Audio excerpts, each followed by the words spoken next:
Welcome to the Deep Dive. We're here to give you the essential context on today's biggest stories. Exactly. We've gone through the news feeds, the reports, the official statements, basically doing the legwork for you. And our goal today is pretty straightforward. Connect the dots on these major events, give you that clearer picture of what's really going on. There's quite a bit to cover, from some very serious security news to economic shifts and more. We want to unpack what these headlines actually mean. Okay, let's dive right in. And unfortunately, we have to start with some truly tragic news coming out of Jammu and Kashmir. A terror attack in Pahalgam. Can you give us the details? Yes, tragically, on April 22nd, that's yesterday, the Baisaran Meadow area in Pahalgam, Anantnag district, was targeted. It was a horrific attack. And the casualties. The latest figures we have are at least 26 people killed and quite a few injured as well.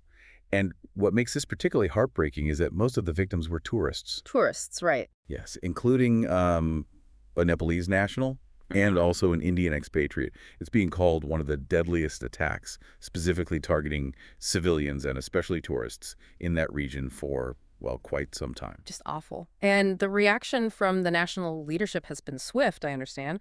Prime Minister Modi was abroad. He was, yes. He was in Saudi Arabia, but cut his visit short immediately and flew back to India. Okay. And upon returning, he went straight into high-level security meetings to, get a handle on the situation and figure out the next steps. His planned trip to Kanpur was also canceled. Understandable. And the Home Minister. Home Minister Amit Shah, reports say, has met with some of the victims' families, offering condolences and vowing that justice will be pursued. Beyond the top leadership, what's the feeling across the country? The general reaction? It's been one of really nationwide grief and outrage. Condemnation has come from all across the political spectrum. Any specific voices standing out? Well, yes. Someone like Kapil Sibal made a very strong statement, actually calling for Pakistan to be formally designated as a terrorist state. Wow, okay. And you see the grief reflected elsewhere, too. Figures like cricketer Virat Kohli expressed their sorrow online. It's really hit a nerve across India. And what about within Kashmir itself? How are people there reacting? Reports describe a sense of just deep shock and mourning. There have been protests, candlelight marches in places like Srinagar and Jammu, with locals strongly condemning the violence. Some newspapers there even turned their front pages black, with headlines expressing that grief. There's a real sense of the place being gutted, as one report put it, and serious worry about what this means for tourism long term. Yeah, that's a vital industry there. We also heard about specific state actions. Karnataka, for example. That's right. Karnataka's Chief Minister Siddaramaiah acted very quickly, ordering a special airlift to bring back Karnataka tourists who were stranded after the attack. Right. And Minister Santosh Lad was sent there to coordinate the relief efforts. Sadly, it's confirmed that 3 Karnataka residents were among those killed. Oh, terrible. Yes, and they arranged an extra flight too. We're also hearing more broadly about a significant increase in tourist cancellations, especially, it seems, from Maharashtra. People are understandably shaken. This kind of attack inevitably draws international attention. What has the global response been like? Widespread condemnation, really, and strong expressions of support for India. From the U.S., President Trump offered condolences and American backing. Okay. French President Macron called it a despicable terrorist act. The UK's Prime Minister, Keir Starmer, described the news as profoundly heartbreaking. So, strong words from key Western allies. Did it go beyond that? Oh, absolutely. Condemnations also came from the United Arab Emirates, from Germany Chancellor Olaf Scholz, and the United Nations weighed in too. Interestingly, the Secretary General of the Muslim World League, who was actually meeting Prime Minister Modi in Saudi Arabia when the news broke, also condemned it unequivocally. That's significant. And even China issued a statement expressing firm opposition to all forms of terrorism. Plus, Saudi Arabia's Crown Prince reportedly offered assistance to India. So yes, a very strong, unified message from the international community against this act of terror.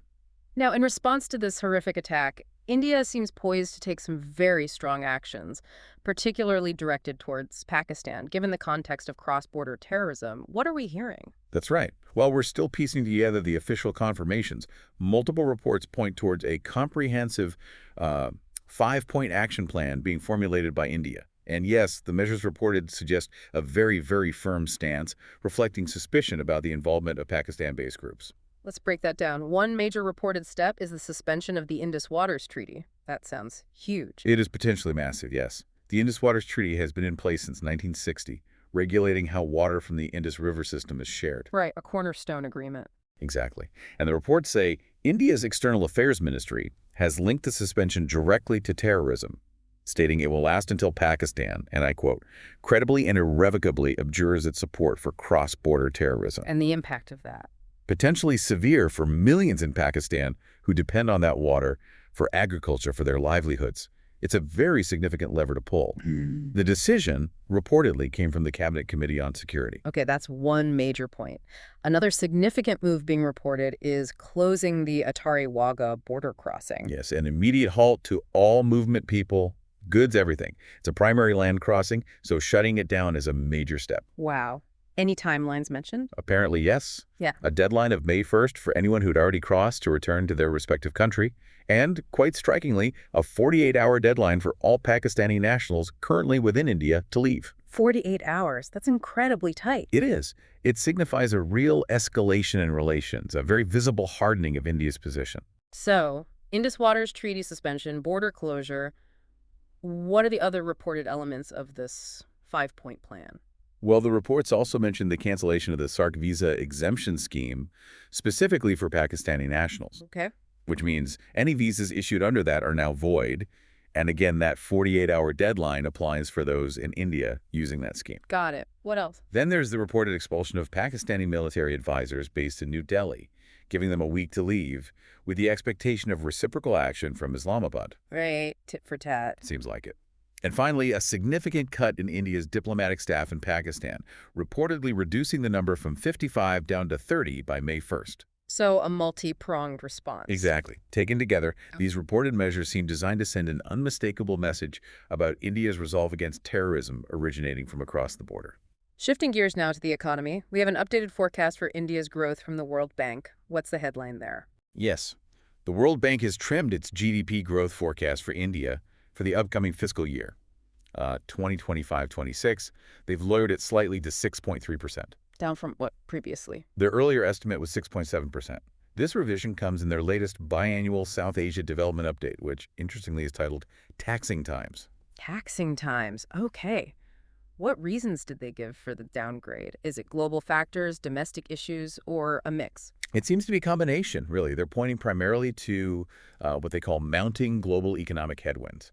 Things like persistent inflation in major economies, ongoing geopolitical tensions, the usual suspects lately. Sure. And domestically, they mentioned continued policy uncertainties, plus an expected weakening in global demand, which could hit India's exports and just general investment sentiment. So less demand from outside India. That's part of it. Yeah. They also noted that private investment hasn't been performing as strongly as hoped, and public capital expenditure targets weren't quite met in the current fiscal year, all contributing factors. So overall, a bit of a slowdown anticipated compared to the current year. A slight moderation, yes. The projection goes from about 6.5% growth expected for this fiscal year, FY 24-25, down to that 6.3% for FY 25-26. And does this align with what other forecasters are saying? It does seem to be in line with the general cautious tone. The IMF, for instance, also recently revised its projection down slightly to 6.2%. But it's not all negative. No, not at all. The World Bank did acknowledge the current strength, actually, in India's manufacturing and services sectors. They cited the composite PMI, that's the Purchasing Managers Index, hitting an 8-month high in April, which is a positive sign. Okay. But, their main message seems to be that India needs to really tackle those policy uncertainties and find ways to boost investment to keep growth strong, especially with the challenging global picture. Right. Staying within India, there's also major news about extreme weather. A severe heat wave in the north? Yes, unfortunately. Yeah. Large parts of northern India are really sweltering under an intense heat wave right now. How high are the temperatures getting? We saw Gaya in Bihar hit 43 degrees Celsius, which is extremely high. And Delhi and the surrounding regions have been consistently over 40 degrees. Forecasts are suggesting it might climb even higher, maybe 40, 41, and even the nights aren't providing much relief, staying above 25, 26 degrees. What's causing this intense heat? Meteorologically, it's being put down to a strong, high-pressure ridge that's settled over the area. This system basically pulls in hot, dry air from the northwest and, crucially, it stops rain clouds from forming. So dry and hot. Exactly. What's worrying is how early this intense heat has arrived. We saw over 20 cities cross 42 degrees back in early April, which is, much earlier than usual for such extreme temperatures. Has the IMD, the Met Department, issued specific warnings? They have. They're warning that this heat wave is likely to get even worse, spreading across Bihar, Delhi, Haryana, Punjab, and even parts of the Northeast. They're talking about potential highs reaching into the upper 40s. The high 40s, that's dangerous territory. It really is. Yeah. They've issued yellow alerts, which signal severe weather for Delhi, Haryana, Punjab, Rajasthan, and Gujarat. And they're forecasting this pattern of above-normal heat wave days could continue right through until June. Goodness. And the impact of this kind of heat, it goes beyond just discomfort, right? Absolutely. There are serious risks. Public health is a major concern, especially for vulnerable people, the elderly, young children, people with existing health conditions. It also puts immense strain on infrastructure. Think electricity grids, with everyone needing air conditioning and water supplies too. Yeah. Authorities are urging people to take precautions, stay inside during the hottest part of the day, drink plenty of water, avoid heavy work. There are also worries about water scarcity becoming worse and the impact on crops, given the lack of rain. And this connects to the broader climate discussion. Increasingly so. Scientists are consistently linking these kinds of extreme heat events to human-caused climate change, noting they're becoming more frequent and more intense. We sadly saw heat-related deaths in previous years, which just underscores how serious this is. Okay, let's just focus to Manipur now. Preparations are underway for Kongjam Day. Tell us about that. Kongjam Day is a very important annual observance in Manipur. It commemorates the heroes of the Anglo-Manipuri War of 1891. Okay, a historical commemoration. Exactly. It holds deep historical and cultural meaning for Manipurists. It's a day to remember the sacrifices their ancestors made defending their land. What usually happens on Kongjam Day? What kind of events? You typically see cultural programs, solemn memorial services. A key part is the wreath-laying ceremony at the Kongjam War Memorial itself, paying tribute to those who died. A day of remembrance. Yes, and reflection. It's an opportunity for the community to gather, honor their history, and really reaffirm their Manipuri identity and pride. Schools and community groups play a big role in making sure younger generations understand its significance too. Meanwhile, in Jammu, we're hearing reports of a complete shutdown, a ban. This is linked to the Pahalgam attack, I presume. Yes, directly. Jammu observed a complete ban today as a mark of protest against the terror attack. Businesses, shops, transport, pretty much everything came to a halt. A strong statement. Very much so. It reflects the intense anger and anguish felt there over the killing of innocent people. Were there also protests alongside the ban? Yes. Reports indicate civil society groups and political parties organized rallies. Thousands apparently turned out, demanding justice for the victims and calling for stronger action against terrorism. So a very visible public reaction. Definitely. The ban is a way for people to express that collective feeling and put pressure on the authorities. Security forces were, understandably, on high alert to maintain order, given how charged the atmosphere is after the attack. All right, let's turn to infrastructure development. The central government is reportedly fast-tracking some major projects in the north. That's the news, yes.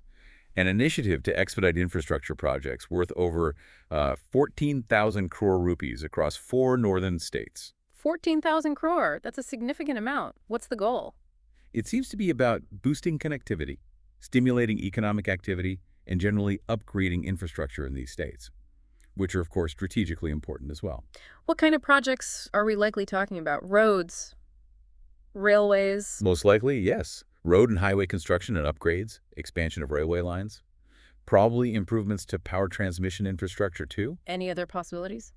Depending on the specific states and their needs, you might also see projects related to irrigation or perhaps urban development included in this push. And the intended impact? Well, the hope is it will significantly boost regional development, create jobs, make trade and commerce easier, improve the overall quality of life.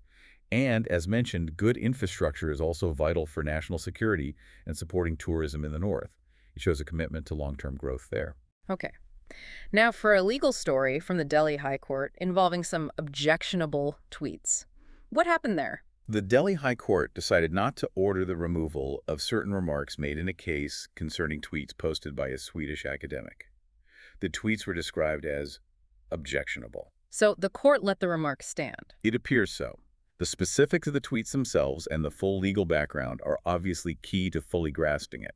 But the main point is, the High Court stood by its earlier observations in the case. What are the underlying issues here? It touches on some really complex areas, freedom of speech versus responsibility for what you post online, the role of the courts in mediating these kinds of disputes. The court's detailed reasoning will likely be quite important for understanding the legal principles involved. Right. Turning to Vatican City, there's news concerning Pope Francis, a ceremony involving his body. Yes, reports indicate a ceremony has begun to move the body of Pope Francis. This usually happens after a pope passes away. A formal church ritual. Exactly. It's a traditional practice within the Catholic Church. The purpose is to transfer the Pope's body to St. Peter's Basilica, where it will then lie in state for public viewing. That's likely to draw huge crowds, I imagine. Oh, undoubtedly. Moving the Pope's body to St. Peter's is a major event. You'll see vast numbers of mourners, pilgrims wanting to pay their last respects. And this is part of the mourning process. Yes. The public viewing is a significant part of the period of mourning for Catholics worldwide. It comes before the later funeral ceremonies and the eventual burial. And of course, it's a key moment in the transition leading up to the election of a new pope. Okay. Let's cross the Atlantic now. News of a wildfire in New Jersey. Yes, a significant wildfire has broken out in New Jersey in the U.S.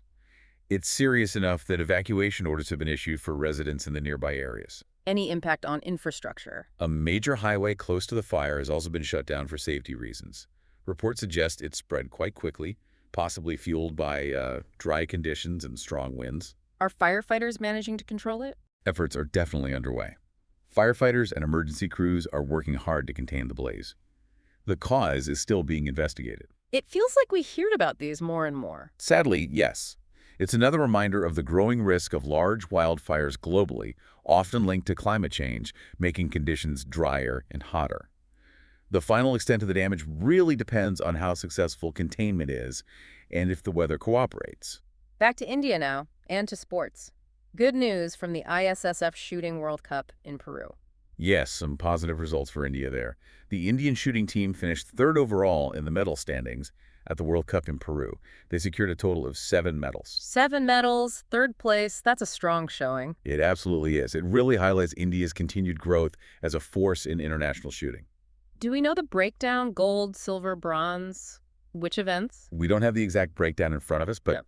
bagging 7 medals across the various rifle, pistol, and shotgun disciplines at a World Cup level is certainly impressive. Good for morale ahead of other competitions. Definitely.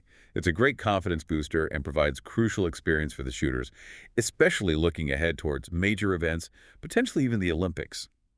It's always a source of national pride when our athletes do well on the world stage. Sticking with sports, but moving to the chessboard. An update from the FIDE Women's Grand Prix. Any Indian players in the mix? Yes, and doing very well.